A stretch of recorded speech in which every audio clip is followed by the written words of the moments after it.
Inicialmente sobre riscos e benefícios do exercício aeróbio no hipertenso. E para relembrá-los, na verdade, já que a gente está iniciando o congresso, vale uma pequena introdução sobre doença cardiovascular e hipertensão. E eu gostaria de lembrar aos senhores que a doença cardiovascular ela é a principal causa de morte no mundo de uma forma geral. Esses são dados dos Estados Unidos em 2014.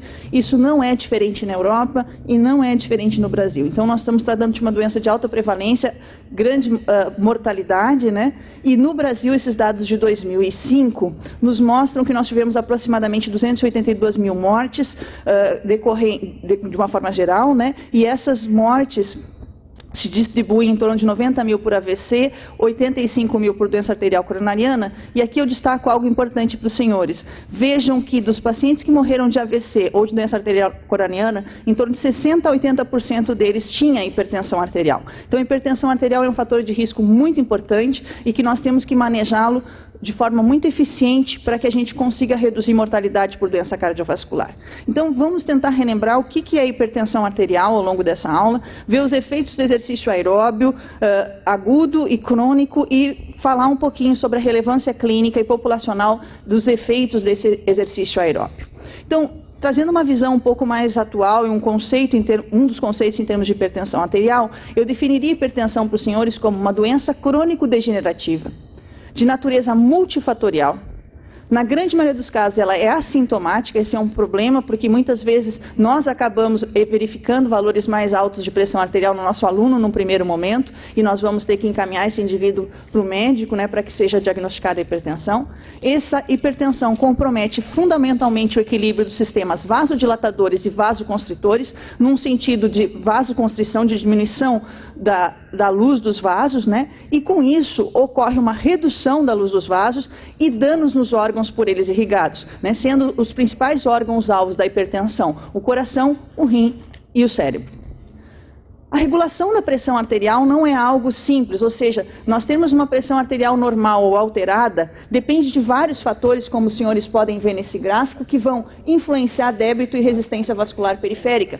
E, classicamente, a gente diz que tem fatores neurogênicos, o sistema renina-angiotensina, outros peptídeos vasoativos, o endotélio e o próprio rim, que regula a longo prazo a pressão. E sobre esses fatores reguladores, nós temos ainda o ambiente e a genética influenciando esses fatores. Portanto, ter pressão normal ou anormal é algo que normalmente envolve vários mecanismos. A hipertensão é decorrente da desregulação de vários desses mecanismos neurais e hormonais e, portanto, os efeitos do exercício agudo ou crônico sobre um indivíduo hipertenso, em termos de regulação de pressão, vai passar por alteração nesses mecanismos determinantes de pressão arterial.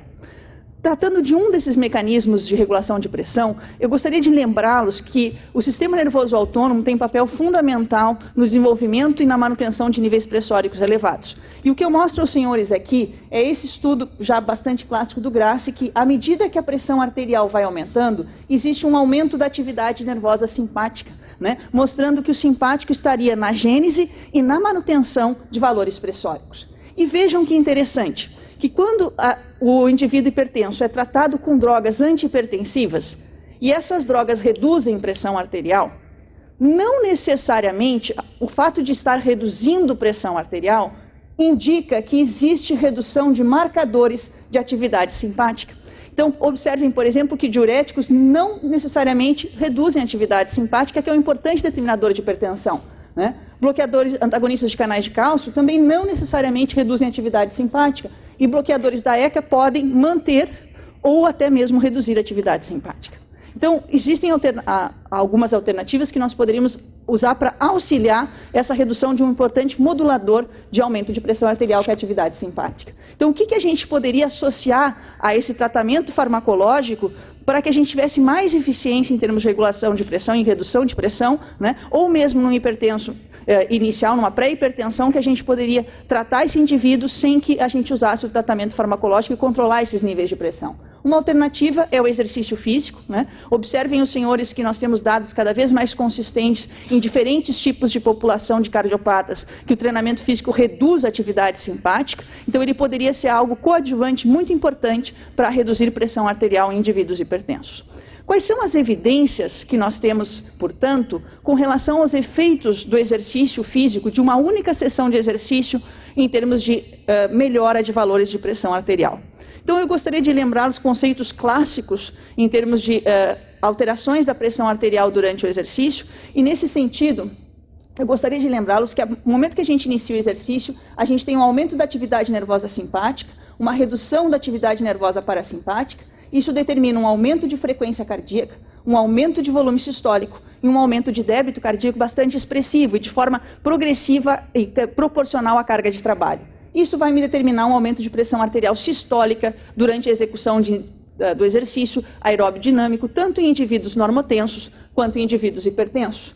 E com relação à alteração periférica, em resistência vascular periférica, a gente observa uma grande vasodilatação, normalmente, proporcional à intensidade do esforço, e essa vasodilatação acaba por manter ou reduzir a resistência vascular periférica, impactando no fato de que a pressão arterial diastólica vai se manter constante, reduzir um pouco, ou se aumentar, vai aumentar pouco, ou seja, menos do que a pressão arterial sistólica frente ao exercício aeróbio dinâmico.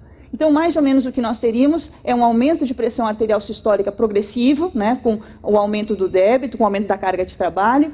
A pressão arterial diastólica não vai subir tanto ou vai até mesmo reduzir em função da vasodilatação, né? E esse aumento é progressivo e constante. E importante, a partir do momento que ele é progressivo e constante, ele nos permite monitorar esse aumento de pressão arterial durante a execução do exercício, o que nos dá validade para a medida da pressão arterial durante o exercício, e isso nos dá uma certa segurança, né, nos dá um acompanhamento desse exercício durante a sua execução. Bom, mas eu posso ter benefícios após a execução dessa sessão de exercício? Então, nós já vimos que ela pode ser realizada de forma segura. E a resposta é sim. Essa é uma das primeiras evidências de que uma única sessão de exercício pode induzir hipotensão pós-exercício. Esse relato é de um homem negro de 44 anos, ativo, que corria algo em torno de 3 quilômetros por dia, né? E que passava 12 a 15 horas escrevendo a sua tese de doutoramento. Uma situação que tem alguns aqui que já estão passando por isso, né? Ele foi detectado com valores aumentados de pressão arterial, foi ao médico, o médico iniciou um tratamento farmacológico. Esse tratamento farmacológico foi eficiente durante alguns meses, mas depois ele começou a não conseguir mais obter valores reduzidos de pressão, tentou mudar o tratamento farmacológico e não conseguia mais controlar os valores de pressão arterial. O que ele observou é que cada vez que ele corria, né, que ele fazia o seu exercício diário, ele tinha redução dos níveis pressóricos, né, ele se automonitorava e relatou que ocorria tanto um aumento da pressão arterial no dia que ele ia ao médico, quanto que cada vez que ele retornava da sessão de exercício que ele tinha feito, havia redução de pressão arterial. E esse conceito de hipotensão pós-exercício, que na realidade não é uma hipotensão, e sim uma redução em relação aos valores iniciais ou pré-sessão, né, foi definido muito bem nesse artigo da Hypertension de 93, que definiu que hipotensão pós-exercício é quando há uma redução dos níveis pressóricos abaixo dos níveis de início da atividade física. E essa redução de pressão arterial, ela foi documentada já em indivíduos hipertensos velhos, após exercício em esteira, né, a 70% do consumo máximo de oxigênio, foi monitorado durante 180 minutos e vejam que existia redução de pressão diastólica e de pressão sistólica. Esse é um outro estudo, também bastante citado, que mostrou pela primeira vez uma redução de pressão a mais a longo prazo, em 13 horas de acompanhamento, após uma única sessão de exercício em bicicleta, em indivíduos hipertensos. E esse é um outro estudo em indivíduos hipertensos idosos, no qual houve redução de pressão arterial nos indivíduos hipertensos em relação aos controles nos primeiros 90 minutos de exercício, e isso se verificou também no mapa de 24 horas desse indivíduo. No dia que ele fazia exercício, ele tinha valores pressóricos menores do que no dia que ele não tinha feito exercício, ou mesmo em relação ao indivíduo controle. Então, hoje a gente sabe que hipotensão pós-exercício aeróbio é algo que pode acontecer em indivíduos normotensos, acontece em indivíduos borderline para hipertensão e hipertensão estabelecida. Quanto é esta redução de pressão arterial que eu devo esperar em média do meu indivíduo hipertenso após uma sessão de exercício? Essa redução de pressão arterial em sistólica deve estar em torno de 10 a 20 milímetros para uma sessão aguda, e em pressão arterial diastólica em torno de 7 a 9 milímetros de redução de pressão arterial, é o que a gente espera. Essa redução existe também com relação à pressão ambulatorial, ou seja, ao mapa, e a resposta é sim, né? Com relação ao exercício aeróbio, nós temos magnitude aí de 2 a 12 milímetros e duração de 4 a 16 horas dessa hipotensão pós-exercício. Tá? Que fatores que influenciam essa redução de pressão? Bom, a intensidade parece ser um fator importante. Então, existem estudos desde 40% até 70% de VO2 pico máximo, frequência cardíaca predita para a idade. Né? Em hipertensos velhos, a queda é maior em 70% do que em 50%. Em hipertensos adultos, a queda foi semelhante. Então, é muito confuso ainda a gente determinar a intensidade. E esse outro, em hipertensos adultos, 70% a 75% do VO2, determinou uma queda de pressão mais sustentada do que a 50% do VO2. Ou seja, eu demorei mais tempo para fazer a pressão voltar ao normal. O que os resultados nos dizem? Parece que exercícios aeróbios acima de 40% do VO2 talvez já sejam suficientes para induzir hipotensão pós-exercício.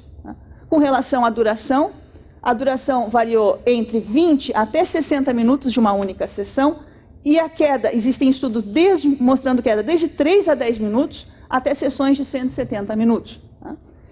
E esse trabalho do grupo da professora Forjas mostrou que em indivíduos hipertensos, quanto maior o nível de pressão, quanto mais hipertenso for esse indivíduo, normalmente maior a hipotensão pós-exercício.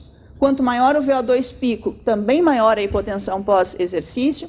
Quanto mais velhos ou quanto maior o IMC, aí mais difícil é a gente obter ou menor é a hipotensão pós-exercício.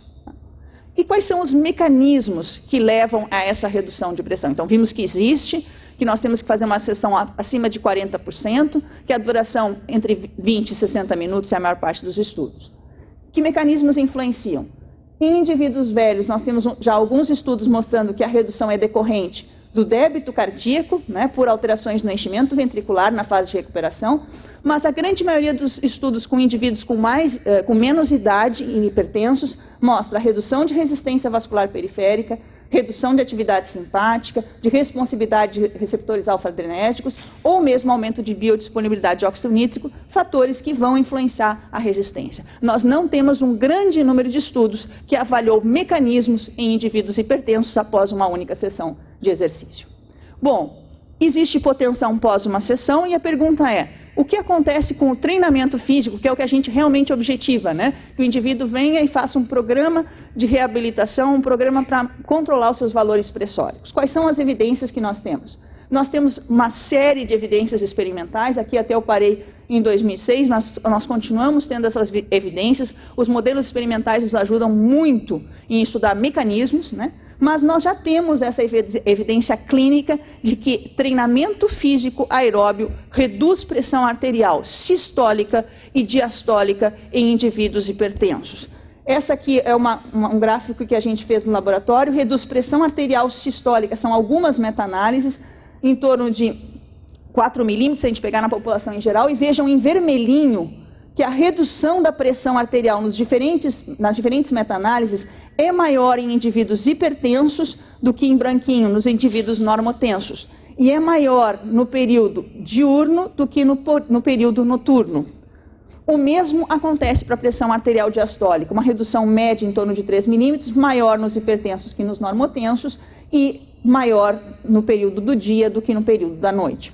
Meta-análises um pouco mais recentes, já envolvendo 32 trials, né, com praticamente 4.000 participantes, mostraram que a redução de pressão arterial fica mais ou menos em torno do que eu comentei com os senhores, né, e que essa redução, novamente, foi mais pronunciada nos grupos que envolviam indivíduos, nos estudos que envolviam indivíduos hipertensos, e ficava em torno de 7 milímetros para sistólica e 5 milímetros para diastólica.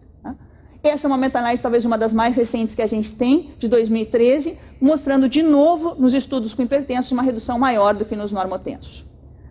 E mostrando aqui que a pressão arterial reduz pós-treinamento no pré-hipertenso e no hipertenso estabelecido, né?